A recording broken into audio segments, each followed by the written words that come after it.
Of all time, baby. Again. Ooh. Abandon your loved ones. Everybody's Wednesday. We are DebateSensei. We got Matt Esquire. Hello. We got Tim CV from San Diego. Boom. There we go. Nice. Repping.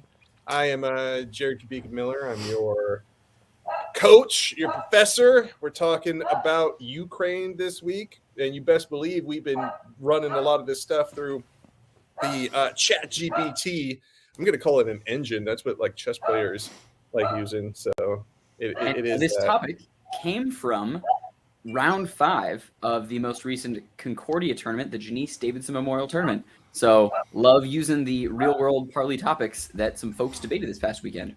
Yeah. Is Concordia the bloodbath? That used to be Point Loma. Point Loma Nazarene. It used to be. Why do you say that? I they just dropped that didn't and now remember. They just do That's Sunset all. Cliffs. What Go was ahead. it? Oh yeah, it's just Sunset Cliffs. But I mean, like, it's informally known as the Blood Yeah, Bath. At the beach. I thought it used to actually formally be called Blood at the Beach. Oh, I don't think so. I don't know if Point Loma would do something like that. A little too straight laced for that kind of language. I don't know, but it was cool. The anointed bloodbath at the beach. That was Right. the after party. So, yeah, this topic is the exact wording on it is NATO should significantly increase its support of Ukraine, right?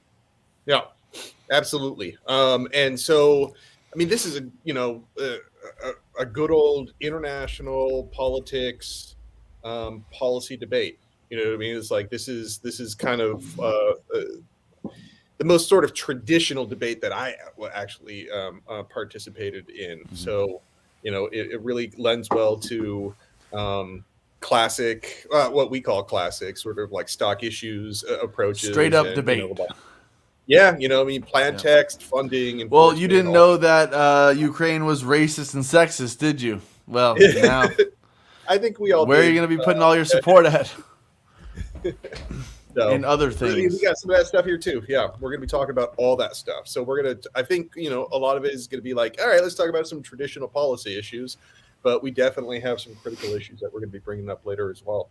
So definitions, significantly increase means we got to do something above the status quo.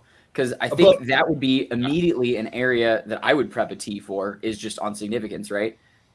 Where you're not, you know, picking a hard line in the ground, but if the team is like, oh, we're going to give, you know, $2 billion or something like that, you can throw out very easily, like, here is how much NATO has already given. Here's how much the U.S. already given. Here's how much each country has already given. And if you are not, you know, increasing your rate, right? Let's just say that number was 1.8 billion or something that was, or 10 billion, you know, now all of a sudden is 2 billion substantial. Hey, if they only gave 200,000, 2 billion would be very substantial. Yeah, so this is one thing that I like about debates like this when it is like significant increase on something that's already pretty heavy is you can go for that T on significant and then you can go for this is like an inherency, you know, piece of it. So that's I suppose like another procedural opportunity that you've got. But then I think you have a disadvantage on the other side of like crash the system, right? You know, determine a number that is too big and then have a disadvantage on that and kind of force the team to pick one side or another if you've got a pretty good disadvantage on like why $50 billion would be insane, right? So up to this point, so that's the fork in debate, right? That's the damned if you do, damned if you don't, pick your poison type of thing. And on the neg, just to jump, like to be able to argue significance is important. Like, no, but that's what I'm saying. It's like you argue significance, you have to back them into the corner and say you have to do something significant. And when you do, that crashes the system. So either you're not topical and you lose because you're not topical, or you are topical and you crash the system, and therefore there's the disadvantage. And so that was always sort of the strategic way of putting together more than one position that works and complements each other. I guess I should have said on AF, you should be prepared to argue significance and in relation to, status quo numbers, like Tim's saying. If they're already donating 10 billion and we're only going to give 2, is that significant? Well, argue it is, because you can One argue of my favorite bright lines. So significance arguments suffer from lack of bright lines, right? And so things that are definition for significant. Yeah. Just this is significant. So in social scientific studies, keep telling yourself that, Jared. Yeah, is considered 95%. So I would be like, okay, you have to increase it by 95%. So if like you said, you have $1.8 billion in already given, then you have to get pretty damn close to another $1.8 billion in order for that to be significant. Got it. Yeah, so I looked that up just so that I would be a bit of a prepared debater. So the U.S. has given Ukraine $27.1 billion so far, and NATO countries combined have given it $13 billion. So they've got a decent chunk of, according to it took me another 35 minutes to calculate. Oh, wow. $40 billion. That's a couple of dollars. That's like 17 or 18, isn't it, Tim? Yeah. You know what? That's actually probably more correct. 40 billion. That's a lot of billions. It's more than this many. So that's a lot of dollars. And then you can start factoring in equipment. So I believe that's like not just the value of equipment. I believe that's like dollars to buy stuff, and then equipment. I got to look back at the report. I think it's factored in. Even still, what you can start arguing is it would be significant to give them new weapons. I think that's a very predictable topical plan, right? Like if we were going to not just money, you're saying deviating from money, right? I mean, just to say that out loud. Go ahead.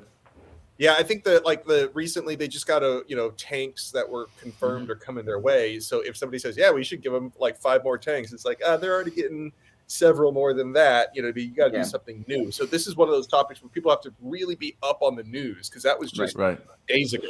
And it changes day by day. Yeah. Yeah. So another one that I would actually probably be prepared on the neg to really hammer on is time frame.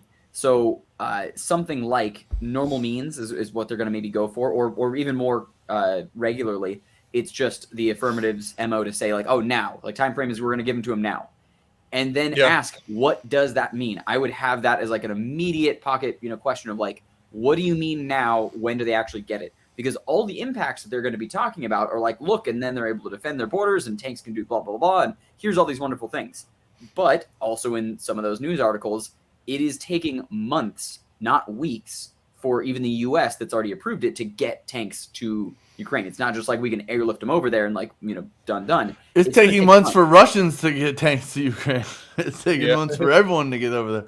Yeah. So I think you've got some decent territory. I think there's each plank of the plan. If I'm on the affirmative, I'm going to be real careful about each piece of this, because I'm expecting an attack at each one of these. I'm expecting some kind of response on who's going to be doing this, how they're going to be doing it. Yeah. The negative side has lots of handholds to potentially climb that plan. Make them explain normal means. Normal means doesn't.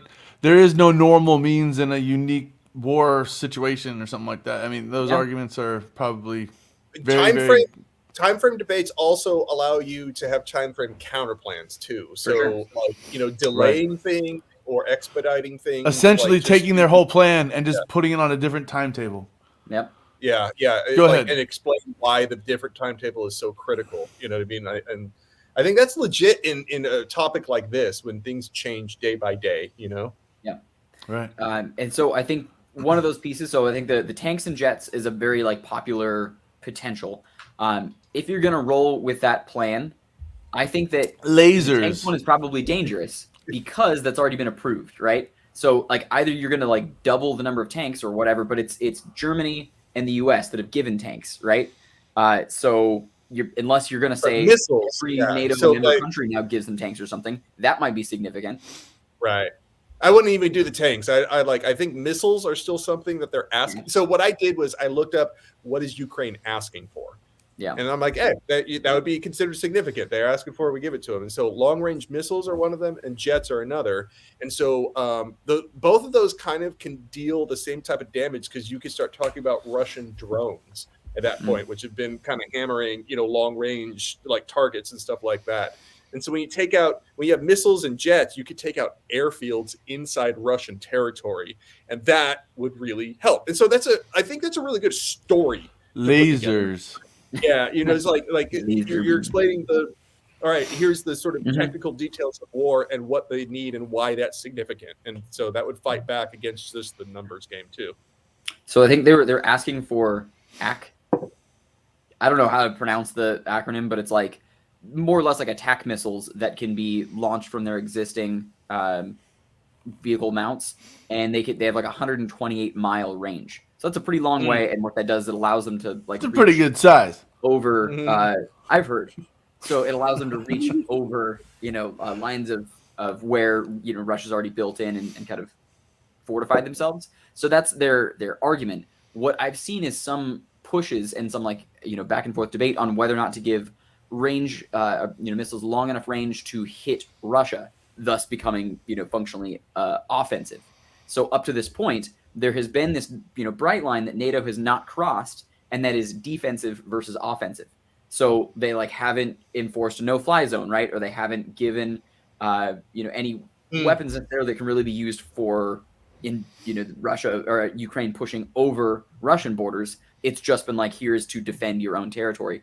And so the longer the range of the missile, I think you start to get into the area of, the longer the better. I've always been told. Right, Russia is now seeing NATO being used as an attack force, not just defensive. Mom told me that. They're not just supporting them. It's now being used for offense. And I think that triggers a bunch of disadvantages, because I think that's a piece of uniqueness that would then link into a lot of really bad stories about, Russia-NATO war. So now there is something that doesn't necessarily cost any money, and it would be a pretty bold move on the affirmative. Yeah. I'm sure that Ukraine is asking for those too, and they deserve them. My golly, do they deserve them? Yeah, but just dude, how badass would it be for somebody to come in and just go, hey, you know what? Ukraine's in NATO now, so that would start a world war. I'm 100% sure that's if that happened tomorrow, that all of NATO, which is a bunch of countries, would be at war because of their treaty alliance. Yeah, Jared, which isn't bad. I love war. No? Say it again. I'm pro-war. I don't know what these fools are all about. I was asking you both, how old are you? Are you gonna get caught in this draft or not? Are you old enough to be yeah? What's the top draft age? Do you know? I thought it's 30. Oh man, I'm good, bro. Yeah, so I think it's a little easier to be launch the missiles. A little easier from that comfy armchair there. I've always kind of wanted to join the Space Force. What is it? Judicial. It is Jag. I want to be a JAG officer. But yeah, I mean, if you say, yeah, all right, they're in NATO. Now, this one still could be saying, listen, once a negotiation is decided upon, Ukraine is guaranteed entry into NATO. It could be. Once they get all those Russians out of there, they can join NATO. I don't know. You can kind of walk the line there a little bit and say, no, they're not in right now, but we are going to guarantee their entry whenever it's over. However the lines are drawn, we don't know. But when that happens, they're in NATO. So, I wonder. Interesting. Okay. What do you think about that? So I think I'd have another. Gosh, what would your line be? The neg almost has a big. Well, not almost. The neg has a way bigger burden on this particular round. There's just so much stuff you got to prep. You better hope you've got a lot of people writing a lot of things. I think I would come at it with a disadvantage of too little, too late. Of a piece of paper for like, hey, when this whole thing blows over, we're gonna, give you a puppy, is not gonna go that well if you don't have pretty confident belief or I guess even like data to say that. Can you put it back up, Jared? Sorry. Yeah. Thanks. Go ahead, Tim. Sorry. Yeah, so I think like if you can make the claim that like Russia is picking up ground, they're winning, it's not a guaranteed done deal that Ukraine is going to win. So okay, enjoy signing Russian occupied Ukraine because the war is over and there is no more Ukraine. Good luck signing them into NATO. Like I think that promise is too empty. I would say it's like no solvency on that. Kind of piggybacking off Tim's point, and it reminds me of something that I think Jared, me and you were on a few seasons ago or a season ago when this war was starting and like the actual like news was breaking. I think while we were on the air at some point. Oh yeah. But there's a very simple logical argument in my mind that says, look at this. This is a very simple resolution. Let Ukraine join NATO.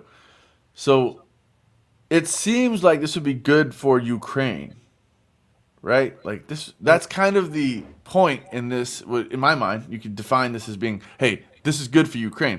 I would argue, as we mentioned in that podcast about Ukraine a while back with Russia, any country where a war is being fought between giant other countries only escalates or makes worse the damage within that country. So the benefit, say, of an American citizen who knows, let's just hypothesize that Ukraine joins NATO and all the NATO countries are now on active war with Russia in Ukraine, and now all forces are, sent over there, whatever you would call it, and then it's devastated, okay? Like, in order to remove all these forces, it requires devastation. Let's just call it that. And so, I guess what I'm trying to say is the benefit to the American citizen, to the British citizen, to the citizen of the NATO countries, which would feel more safe because this war, which happened far away, is now over. That would not be the same condition that a Ukrainian citizen would be in, because likely you're simply pouring gasoline onto their structure fire in their own backyard. And the devastation they can cause by themselves is probably going to be astronomical. Some of that you might be able to beat back with current event details, like how Russia is mobilizing 200,000 troops right now. It's like a now or never type of thing. Right. It's like, and so But Russia's lost 200,000 troops, so they're hungry for men. Yeah, well, I mean, yeah. So now you were bringing up some stuff about like NATO countries joining in on this. Not all of them really want to get in on a war. I think. That's what the alliance requires, right? Using that as a transition to this issue, which was that there might be an issue of fiat in this debate. You got to be prepared for, right? Like, so if NATO countries don't want to go to war, and you're like, oh, this is going to force us into war, and so NATO countries will. But let's just argue. Right now on the air. Yeah. I mean, what you're talking about is like there would be a debate, I guess, on the floor of NATO. And if they resolve to do something by a majority vote, I think what you're saying is if there were dissenters who so dissented that they didn't involve themselves, I mean, that really tears at the fabric of the treaty itself, no? Well, yeah. Because the thing is, it's not, I mean, Are you assuming that this is piggybacking off of the Ukraine? Jared was just saying. No, I get what you're saying. I'm saying I'm asking: is this tied to the affirmative case that Ukraine just gets to join NATO, or is this like NATO goes, to back them, but we don't even agree? I think this is. That's a good question, Tim. Yeah, I think this is definitely a the more tied. The fact that it says fiat debate makes me think. That it makes me think NATO agrees. It could be on any of them. It could be on any of them. But letting Ukraine join NATO would definitely get a whole lot more serious pushback from member countries. For sure. You know what I mean? And so that's what kind of made me think about like, oh, you got to like talk about fiat, or at least know about fiat. When I read this exact line, I imagine post joining Ukraine into NATO debate. That because it says fiat debate, the fact that it says fiat, that NATO countries would just go no. You know what I mean? Yeah. And so like, are you just going to fiat that through? Is that a legitimate use of fiat? And politics debate basically. Does it take away any ground from the negative? Like those are considerations you should be thinking about. I think it's legit even if it's not join NATO and or they go to war. I think if it's even like NATO's going to send jets, again, not all NATO countries are going to be willing to part with their jets. So you can talk about how it has not been an equal support from all NATO member states to Ukraine already. And I think that's good ground to be like, hey, you don't get to fiat all the members of NATO. I don't even know how many there are, but you don't get to fiat how every member of NATO does this thing. Yeah. So I think that's fairly applicable across the board because it's kind of forcing you to use a big actor, which like it sucks. It's the resolution, whatever. But I think that is a really broad actor and requires you to be even more precise and like better. 30 independent member countries. Yeah, and I also think like when you're talking about like execution of these things, also like you don't get to fiat that now it's just going to be way more efficient than they've ever been. Like if you're going to use normal means, though, you're talking about things taking months to get to the front lines. You can't like fiat. You can't use normal means. Tim was talking about this. You can't just say normal means in a situation that there is nothing normal about it. Yeah, but like even if they did, and you're in that situation, you got to think about what you're going to say. And in that situation, you're like, okay, we can't just pretend that as soon as the round is over, there's jets in Ukraine. You know what I mean? It's like getting them from one place to the other. Logistics, bro. Is going to delay that a certain amount of time, and just be reasonable about what that amount of time is, and kind of like you can work that in to a disadvantage. Be reasonable, or a solvency takeout. I think that might be more of a solvency takeout. At least that's how I see it playing out. Okay, we've gone for the classic full Nelson. We've gone for the high C. We've gone for the the traditional. Indubitably, Basil. Where are we going? Where are we going for some more creative attack styles? Where's our Crouching Tiger, Hidden Dragon debate style? We got some critique ideas. Okay, so I think one of the things, let's go with the one where the initial reaction to Ukraine, and that would be this idea right here, that the response to Ukraine is much different than other countries, like in Africa, in East Asia, and so you could be critiquing. This one would be sort of critiquing the topic. You know what I mean? It's kind of like the amount of attention that we are giving to these countries. I mean, look, I'm on the neg now. All of a sudden, look, hey, we're talking racism. We're talking about white, brown, black. We're talking. Did you see what they did to what's his name? Saddam? Bro, he's done, dude. They responded. People respond to brown. People respond to white. I guess there are some probably fairly legitimate. Fairly current arguments about that being responsive to terror and war, but please continue. That just popped in my head. I said that out loud. Well, I mean, like, I don't know, the reaction to how refugees from Ukraine are treated versus refugees from like North Africa, I think becomes something that they're white. Yeah, I think it's something that becomes, pretty, or Syria, right? Syria. You didn't know that? In a really, really long civil war. Yeah, and so that's a joke. I think that response, and then, am I freezing up? Am I? No, you're clear as a bell, bro. So what I'm you're as clear as my racism. Oh, yeah. Okay. Cool. I'm missing a step. I think I'm hearing a lot of like rhetorical tidbits and little claims that I'm not seeing through. What is the impact? What is your actual full claim, and where are you getting with it? I'm not seeing the full argument that you're trying to make here. There is no action. The point is just illustrating that this is perpetuating the pattern, the patchwork quilt of bullshit that's been going on for a long time, and this is just another example of the same shit. So it's make sure I'm understanding. So the resolution is So the resolution is about sort of elite powers sort of endorsing and taking someone and putting them into their fold.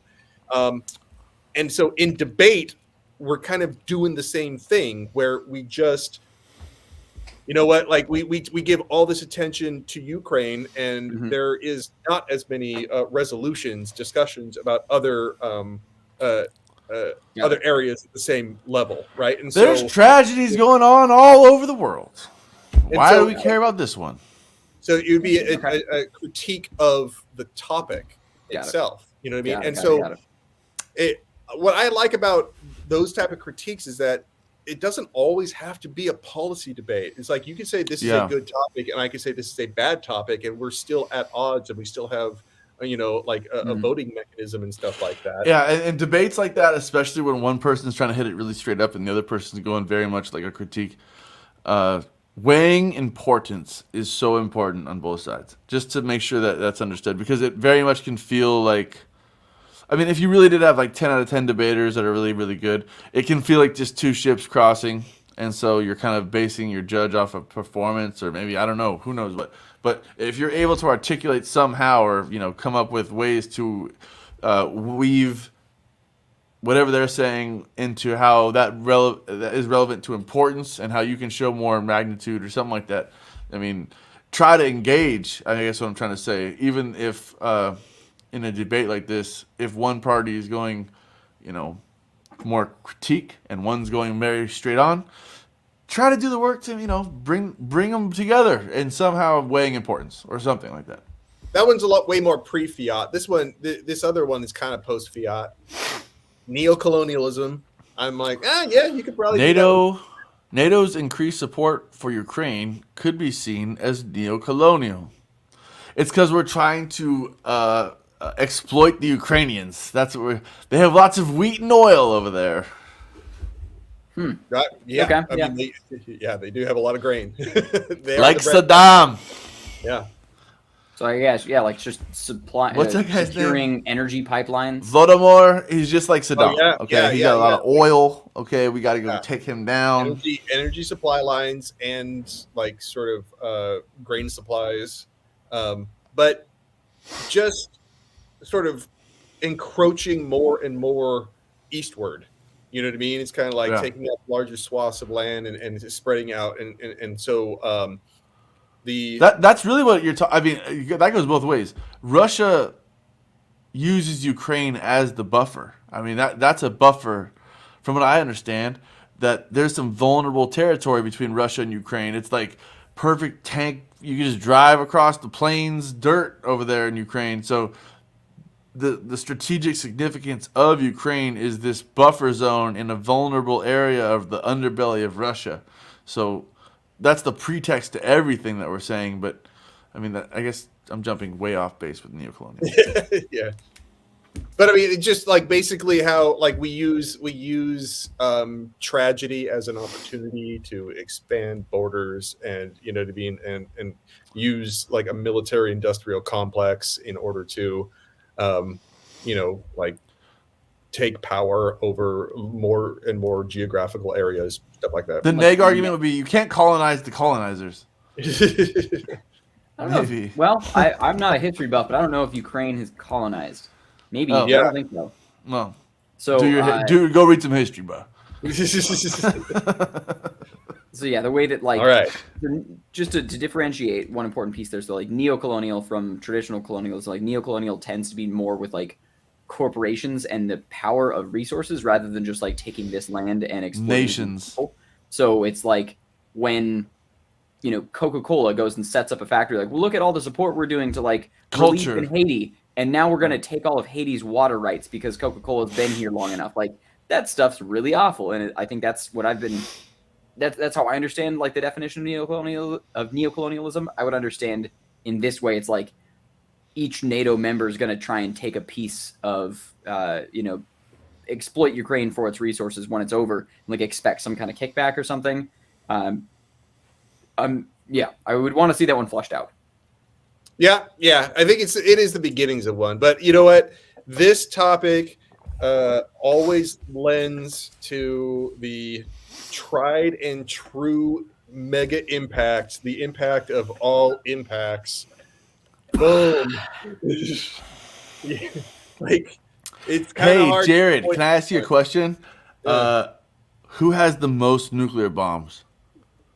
Which is the only measure of coolness. Hold on. Most. And then my second question is, who's at the second most? Is it China? No. No, I'm pretty sure. Say it, Tim. Say it out loud, Tim. Russia is number 1. Boom. There it is. Okay, so U.S. is number 2. Nuclear war goes both ways. You know what I'm saying? Yeah, I mean that's the impact. Is that like it's the ultimate impact? Mutually assured destruction. I mean, it just. Yeah, nuclear of winter. Ukraine, by the way, harkening back to what we said. Where oftentimes I literally debated around where it was increase the number of dams along some river that flows along like the Appalachians or something, because it will like increase hydro power for some like North Carolina, and that literally impacted out to nuclear war. Like the negative was like, oh well, no, but that okay, Tim, and they just had this insane chain of like, okay, just to make sure that we get this right. We're putting a dam in a river in Appalachia, and that's going to cause nuclear war. Just getting me straight there. You bring up a good point. Like it's very easy now. What I'm throwing out there is in debate, nuclear war is like everybody's favorite. I know. Line. Tim, like, let me get there. And let me get there. This one. Let me get there.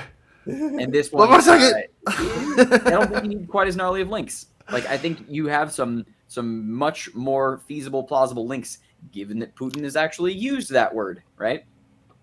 Yes, thank you, Tim. Yeah. I mean, like, it's not the link story isn't as bad. Saying fracking in the United States is going to cause nuclear war. What's up, Diggs? What's up, Biggs? By the way, 7. Saying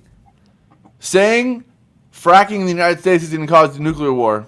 The link story will be very elaborate. Whereas saying Ukraine joining NATO in an active war, where technically speaking, the treaty would require the United States to put full force into resolving Ukraine's problem, that link story is not quite as attenuated. You don't have to have as many attenuated. That's what they would say. It's like you don't have as many internal links that you need to make that change. It's like one red button. Yeah. I think it's red. Maybe it's green. I hope it's red. Oh man. So I think that's a much more easy debate, and like you got to have some good prep responses to that. Lasers. Yeah. I think maybe it has something to do with lasers. Well, this is definitely a topic every debater should really know, but everyone should at least could change from day to day, just like you said, Absolutely. Jared. Like you got to keep up with it. You know, you got to have. Be scared, everyone. Stay. What is the status quo? I don't know. Yeah. So have like notifications, like set up for Ukraine and stuff like that. Right. Yeah. Read the news. Go to your round.